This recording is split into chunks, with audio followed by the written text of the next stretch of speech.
आज हम लोग एक बहुत ही महत्वपूर्ण चैप्टर लेकर आए हैं आपके लिए। अध्याय का नाम है आपका कुर्ग। आप क्या जानते हैं कुर्ग के बारे में? क्या कभी आपने इसके पहले इसका नाम सुना है? कहाँ स्थित है ये? और आखिर ये अध्याय इतना खास क्यों है कि इसको एनसीईआरटी की बुक में लाया गया है? इन सब के कई रीज़न हैं जो आप लोग इस अध्याय में समझेंगे। सबसे पहले हम ये समझते हैं कि ये अध्याय है कहाँ पर। तो ग्लिम्पसेस ऑफ इंडिया मतलब भारत की झलक का दूसरा पार्ट आपका कुर्ग है। मोस्ट इम्पोर्टेंट अध्याय है क्योंकि इस अध्याय में आप भारत के उन महान योद्धाओं की कहानी के बारे में समझेंगे जिनके कारण पूरे भारतवर्ष को गर्व है। और कहीं ना कहीं इस एरिया को भारत का स्वर्ग भी कहा जाता है। क्यों कहा जाता है उसको भी आप लोग इसके बारे में समझेंगे। तो हम अध्याय की एक एक लाइन और एक एक शब्दों की समरी आपको बताएंगे। बस हमारे साथ आप लास्ट तक बने रहिए और अध्याय समाप्त होते ही आप स्वयं बोलेंगे कि वास्तव में इस अध्याय की बारीक से बारीक चीज़ों की जानकारी हमें हो चुकी है। शुरू करते हैं। Coorg is coffee country. देखिए, कुर्ग एक छोटा सा एरिया है इसलिए हम इसको देश नहीं कह सकते हैं। Coorg is coffee country. Coorg coffee उत्पादन करने वाला क्षेत्र है। Famous for its rain forest and spices, जो अपने वर्षी वन और मसालों के लिए भी प्रसिद्ध है। Midway between Mysore and the coastal town. Midway between मध्य में Mysore and coastal town of Mangalore, मतलब मैंगलोर के और मैसूर के मध्य में स्थित जो कोस्टल टाउन, ये जो तटीय कस्बा है, ठीक है, मतलब मैंगलोर और मैसूर के मध्य में जो स्थित यह तटीय कस्बा है, कोस्टल टाउन का मतलब तटीय कस्बा है। सिट्स जो स्थित है, ए पीस ऑफ हेवन, जो लगता है जो स्वर्ग के टुकड़े की तरह है। That must have drifted, drifted माने होता है रख देना, from the kingdom of God, जो कि ऐसा लगता है कि कहीं ना कहीं भगवान के राज्य से उठाकर लाया गया है और यहाँ पर रख दिया गया है। This land of rolling hills, यह घुमावदार पहाड़ियाँ, इज इनहैबिटेड, यहाँ पर निवास करते हैं by a proud race of martial man, यहाँ पर जो योद्धाओं की धरती है, मतलब यहाँ पर योद्धा निवास करते हैं। ब्यूटीफुल वोमेन्स, खूबसूरत महिलाएं निवास करती हैं। एंड वाइल्ड क्रीचर, और जंगली प्राणी भी यहाँ पर निवास करते हैं। कुर्ग और कोडाऊ, कुर्ग को कोडाऊ भी कहा जाता है। The smallest district of Karnataka, यह कर्नाटका का एक छोटा सा जिला है। इज होम, जहाँ पर घर बना लिए हैं। To evergreen rain forest, जहाँ पर सदाबहार वर्षी वनों ने अपना घर बना लिया है। स्पाइसेस, मसालों ने घर बना लिया है। एंड कॉफ़ी प्लांटेशन, और कॉफ़ी उत्पादन ने यहाँ पर अपना घर बना लिया है। एवर ग्रीन रेन फॉरेस्ट, सदाबहार वर्षी वन, कवर ढक देते हैं 30% ऑफ दिस डिस्ट्रिक्ट, इस जिले के 30% भाग को ढक देते हैं। ड्यूरिंग द मानसून, मानसून के दौरान इट प्योर्स इनफ टू कीप, यहाँ पर दूर रहते हैं मैनी विजिटर्स अवे, मतलब बहुत से जो यात्री हैं या फिर जो दर्शक यहाँ पे आते हैं वह मानसून के दौरान यहाँ से दूर रहते हैं। कारण इसका मैं बता दूं, मानसून के दौरान यहाँ इतनी अधिक वर्षा होती है कि यहाँ पर संभव नहीं है कि वो पर्यटन कर पाएँ, तो इसलिए यहाँ से दूर रहते हैं। द सीजन ऑफ जॉय, जो यहाँ पर आनंद का सीजन होता है, कमेंस माने आता है from September and continuous till March, और ये मार्च तक चलता है। द वेदर माने मौसम इज परफेक्ट, मौसम बेहतर हो जाता है। विथ सम सावर्स, जब कुछ सावर माने कुछ बूंदें, थ्रोन माने गिरती हैं, इन फॉर गुड मेच्योर, कुछ मात्रा में जब बूंदें मतलब फुहारें गिरती हैं तो यहाँ पर मौसम और भी बेहतर हो जाता है। द एयर माने हवा, ब्रीथ्स सांसों में पहुँचती है, ऑफ इनविगोरेटिंग कॉफ़ी, मतलब यहाँ पर जो हवा चलती है तो हवा के साथ में कॉफ़ी की महक भी सांसों से पहुँचती है। कॉफ़ी स्टेट, मतलब कॉफ़ी की जो बागान है। एंड कॉलोनियल बंगलोज, और जो यहाँ पर कॉलोनी और बंगले वगैरह हैं। स्टैंड टक्ड अंडर ट्री, ये पेड़ों के नीचे खड़े हैं, ऐसा लगता है जैसे कैनोपीज, जैसे कैनोपी ने ढक दिया हो। इन प्राइम कॉर्नर, इनको प्रत्येक कोने पर कैनोपी ने ढक दिया हो। तो ये चीज़ आपको समझ में आ गई होंगी। इसकी कुछ चित्र है मैं आपको दिखाता हूँ। जैसे कि आप देख सकते हैं कितनी अधिक जंगल हैं। जंगलों को देखकर आप समझ सकते हैं। यहाँ पर एक यहाँ घर भी दिख रहा है। घर कहीं ना कहीं देखो पेड़ों के नीचे है। तो इस तरह से ये ढक देते हैं। अब मैं बताऊं भारत में कहाँ पर है कर्नाटका। तो ये भारत का नक्शा है। इस नक्शे में सबसे निचला भाग जो कर्नाटका का है और इसी कर्नाटका के अंतर्गत मैसूर पड़ता है और मैसूर के पास में ही कुर्ग है। तो ये मैसूर भी आपका पर्यटन के मामले में बहुत ही फेमस स्थान है और उसके पास पड़ता है कुर्ग। तो इसी कुर्ग की मैं बात कर रहा हूँ आपसे। देखिए जैसे वनों की बात मैंने कही थी, देखिए कितने घने यहाँ पर वन हैं। और इसके बाद में कॉफ़ी का पौधा अगर आपने ना देखा हो तो आप देख सकते हैं नीचे ये कॉफ़ी का पौधा ही लगा हुआ है। इसमें जो दाने दाने से ये कहीं ना कहीं कॉफ़ी के ही बीज हैं। आगे देखते हैं। The fiercely independent people of Coorg are possibly of Greek और अरबिक डिसेंट। फायर शैली माने अधिकांशतः, इंडिपेंडेंट माने जो स्वतंत्र, पीपल माने जो लोग हैं, ऑफ कुर्ग माने कुर्ग के, आर पॉसिबली माने संभवतः, ऑफ ग्रीक और अरबिक डिसेंट जो यहाँ मतलब रहने वाले अधिकांश लोग हैं वो या तो ग्रीक माने यूनान के हैं या फिर अरब के रहने वाले हैं। एज वन स्टोरी गोज, इनके लिए एक कहानी जाती है, मतलब इनके लिए एक कहानी कही जाती है। क्या कहानी कही जाती है कि ए पार्ट ऑफ एलेक्जेंडर आर्मी, कि आर्मी जो थी मतलब एलेक्जेंडर की आर्मी का एक जो भाग था मूव्ड माने मुड़ गया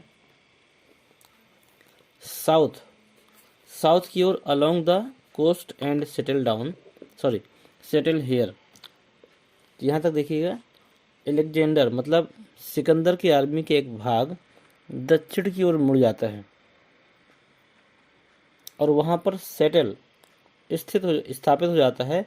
व्हेन रिटर्न बिकम इम्पार्शियल, जब वहाँ पर लौटना मुश्किल हो जाए या मुश्किल हो गया तो यह भाग वहीं पर रुक जाता है। दीज पीपल, ये लोग मैरिड माने शादी कर लेते हैं, मंगस द लोकल, वहाँ के स्थानीय लोगों से, एंड दियर कल्चर, और उनकी सभ्यता को जो पेरेंट इन द मतलब जो उनकी सभ्यता थी कैसी थी, मार्शल ट्रेडिशन की थी, मतलब योद्धा प्रकृति की थी। उन लोगों ने जब शादी की एंड रिलीजियस राइट, तो उनके धार्मिक जो भी रिवाज थे उनको अपनाया, which are distinct from the Hindu mainstream, जो कि हिंदू मुख्यधारा से बिल्कुल अलग है। ठीक है, लेकिन फिर भी उन्होंने उन धाराओं को अपनाते हुए उनसे शादियाँ की। The theory of Arab origin, the theory मैंने जो परिभाषा है ऑफ अरब ओरिजिन, अरब की उत्पत्ति की ड्रॉज मैंने दिखाती है। Support from the long black coat, लंबे काले कोट के द्वारा दिखाती है। With an embroider waist belt worn by Kodavas, Kodava के रहने वाले जो लोग काले रंग की लंबी ड्रेस पहनते हैं, वन पीस में होता है जो, उनको देखकर ऐसा लगता है कि इनकी उत्पत्ति अरब देश की है। नोज एज कुपिया, इस ड्रेस को क्या कहते हैं, कुपिया के नाम से जानते हैं। इट रिसेंबल, इससे रिसेंबल माने प्रतीत होता है, the kufiya worn by the Arab and the Kurd, ये जो कुफिया नाम की ड्रेस है ये अरब के लोग भी पहनते हैं और कुर्ड के लोग मतलब कुर्ग के लोग भी पहनते हैं। इसलिए हम कह सकते हैं कि कहीं ना कहीं कुर्ग के जो निवासी हैं उनका संबंध अरब देश से है। ये देखिए ये आपकी एलेक्जेंडर की आर्मी दिखाई गई है कि एलेक्जेंडर की आर्मी जब आई थी, घुसी थी उस देश में, तो कहीं ना कहीं इस तरह का युद्ध हुआ था।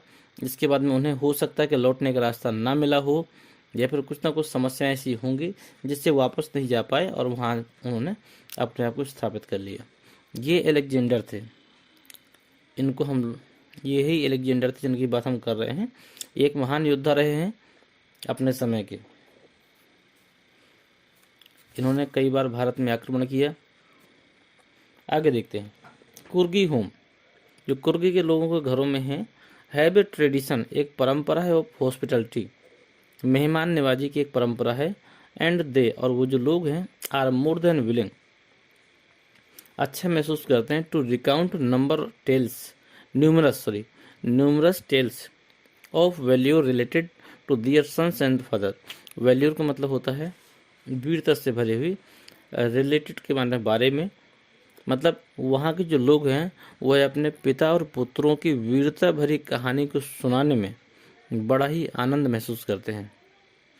द कुर्ग रेजिमेंट, जो कुर्ग का रेजिमेंट है, रेजिमेंट क्या होता है, जो सेना की टुकड़ी होती है उसी को रेजिमेंट के नाम से हम लोग जानते हैं।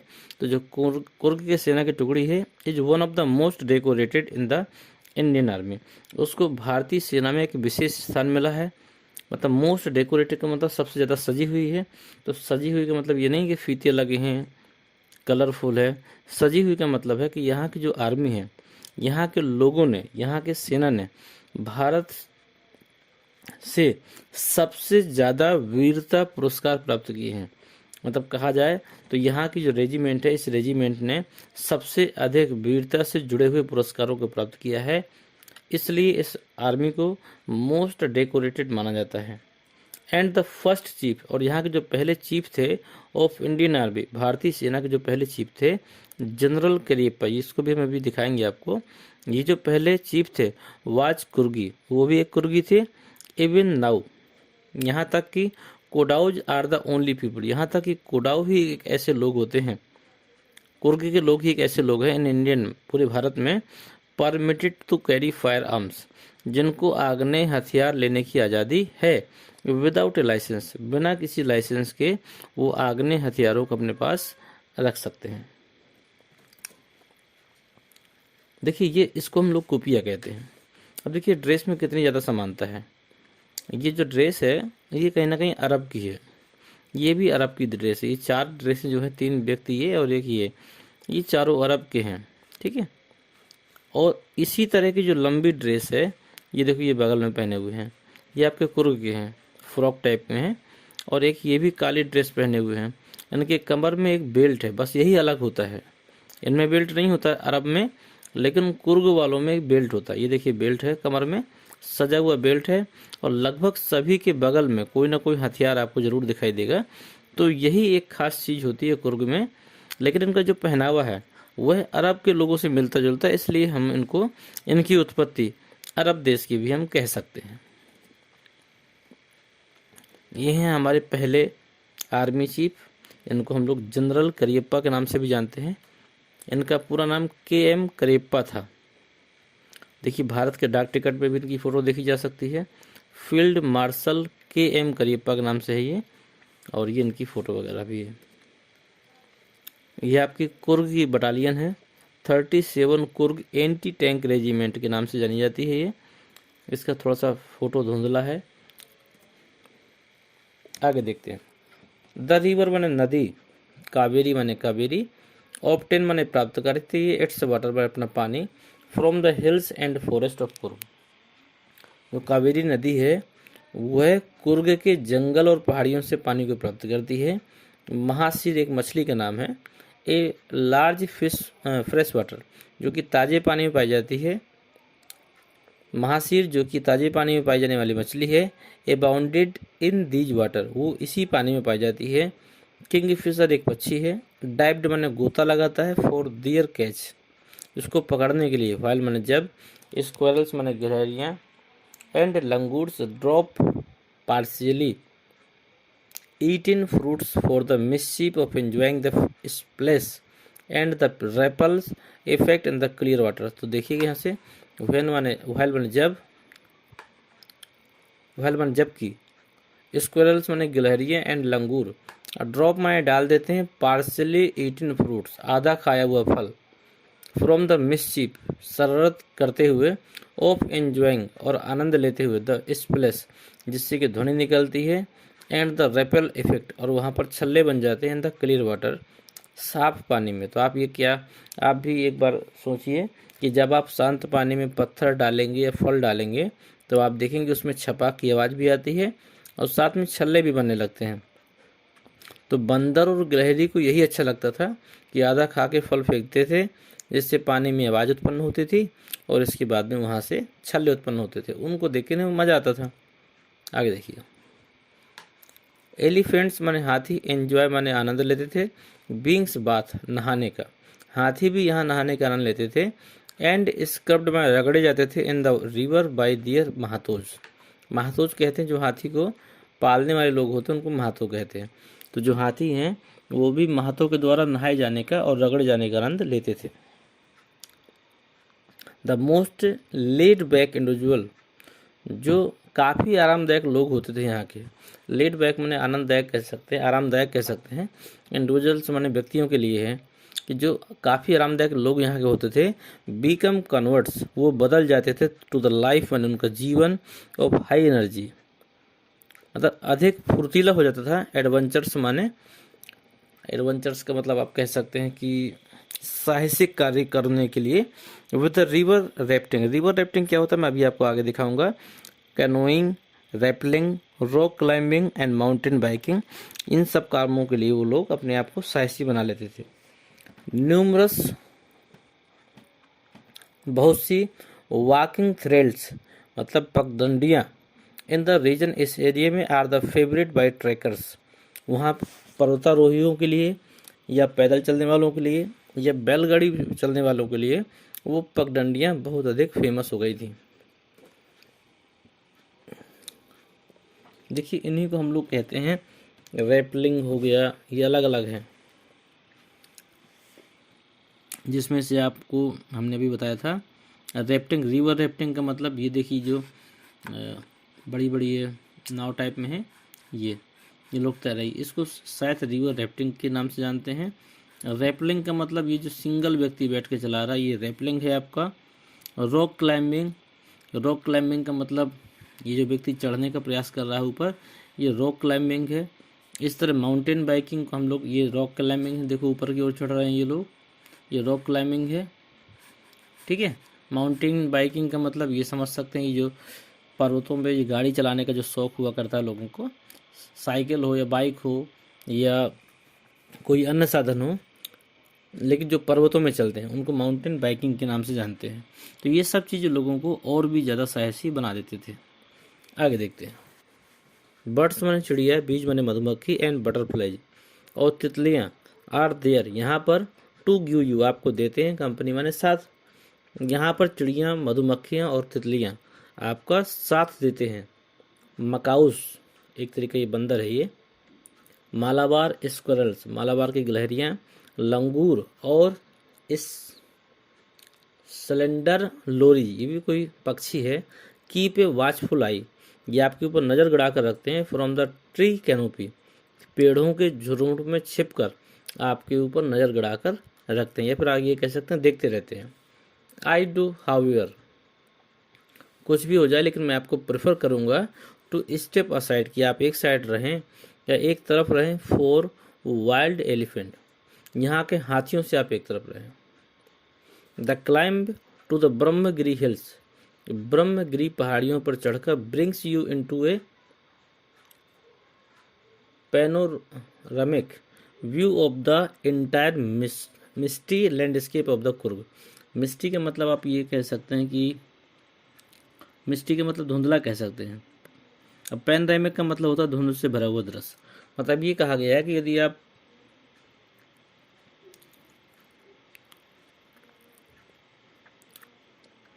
क्या इसमें हम लोग ब्रह्मगिरी की बात है, यदि हम ब्रह्मगिरी पर चढ़ जाएं या फिर ब्रह्मगिरी की पहाड़ियों पर चढ़ जाते हैं तो आपको संपूर्ण कुर्ग, मतलब कुर्ग का पूरा जो दृश्य है वो धुंधला दिखाई देगा, ये मतलब है। आगे देखें। A walk across the rope bridge, मतलब ब्रिज के रस्सियों से बना हुआ ब्रिज, यदि हम इसको पार करते हैं, लीड्स टू 64 एकड़ आइसलैंड ऑफ निसर्गधामा, तो 64 एकड़ में बसे हुए निसर्गधामा पर हम लोग पहुंच जाते हैं। निसर्गधामा एक तरीके से कोई ना कोई ये आपका धार्मिक प्लेस है, उसी की बात यहाँ पर हुई जा रही है। यदि हम रस्सी के पुल पर चढ़कर जाते हैं तो हम 64 एकड़ के जो द्वीप है निसर्गधामा पर हम लोग पहुँच जाते हैं। वहाँ से आगे देखिए। Running into the Buddhist monk from India's largest Tibetan settlement 8 near by बाल कुप्पी इज ए बोनस। बोनस का मतलब होता है अतिरिक्त।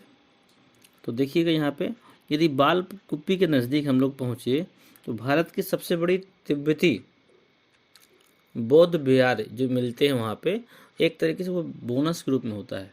देखिएगा फिर से इसको हम एक एक अक्षर बताते हैं।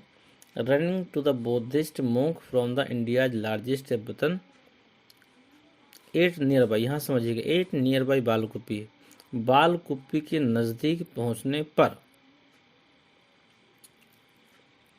बालकुप्पी के नज़दीक पहुँच गए।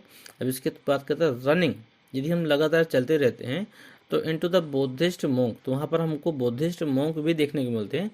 फ्रॉम द इंडियाज लार्जेस्ट, जो भारत में सबसे अधिक हैं, तिब्बतन सेटलमेंट, मतलब तिब्बत के जो वो एरिया है उस एरिया में सबसे अधिक बौद्ध देखने को मिलते हैं। वह एक तरीके से क्या है, एज ए बोनस, वह एक बोनस के रूप में है। द मोंक माने भिक्षु इन रेड, वो लाल कपड़ा पहनते हैं, और ओक्रे मतलब गेरुआ पहनते हैं, एंड येलो, और पीला ड्रेस भी ये लोग पहनते हैं, रोब्स माने पोशाक कहते हैं। तो मतलब ये लोग लाल पीला या फिर गेरुआ पोशाक पहनते हैं। Are amongst the many surprise, इनके मध्य में बड़े आश्चर्य हैं। दैट वेट, ये प्रतीक्षा करते हैं। टू बी डिस्कवर्ड माने खोजियों की। बाई विजिटर्स सर्चिंग, जो कि दर्शक सर्च कर रहे हैं। For the heart of and soul of India, मतलब ये उन लोगों की प्रतीक्षा करते हैं जो व्यक्ति भारत के हृदय और आत्मा की तलाश में घूम रहे हैं, ये लोग उनकी प्रतीक्षा करते हैं। राइट हेयर इन कुर्ग में रहकर ये लोग उन लोगों की प्रतीक्षा करते हैं जो लोग पूरे भारत भ्रमण करके भारत के हृदय और आत्मा की तलाश में लगे हुए हैं। यह एक विशेष आश्चर्य है।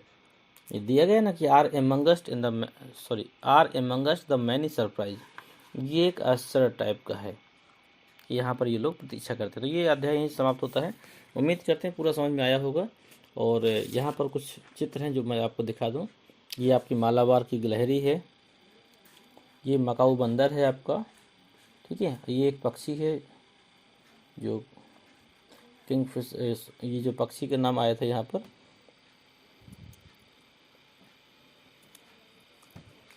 इसके बाद में ये आपके मूंग बिच्छू वगैरह हैं। ये आपकी कॉफ़ी है, रिफ्टिंग वगैरह भी दी गई है। कॉफ़ी की देखिए किस तरह ये लोग चुन रहे हैं। ये बालक मूंग हैं, ये छोटे बच्चे जो हैं जो शुरुआत से ही भिक्षु बनते हैं। तो ये सारी चीज़ें आपने इसमें देखी और उम्मीद करते हैं चैप्टर आपको बहुत ही आनंददायक लगा होगा। अध्याय थोड़ा सा कठिन था, लेकिन फिर भी इसको हमने इस प्रकार एक्सप्लेन किया है कि मुझे लगता है कि आपको ज़रूर सरल लगा होगा। तो आप एक बार प्रतिक्रिया ज़रूर दें, एक बार कम से कम आप जो भी आपका रिप्लाई हो आप कमेंट में ज़रूर दें। अच्छा लगा, बुरा लगा, बहुत अच्छा लगा। और उम्मीद करते हैं कि आप सभी लोग इस अध्याय को अपने मैक्सिमम दोस्तों तक ज़रूर पहुंचाएं, ताकि आपके साथ साथ अन्य सभी बच्चों का भी भला हो सके। धन्यवाद।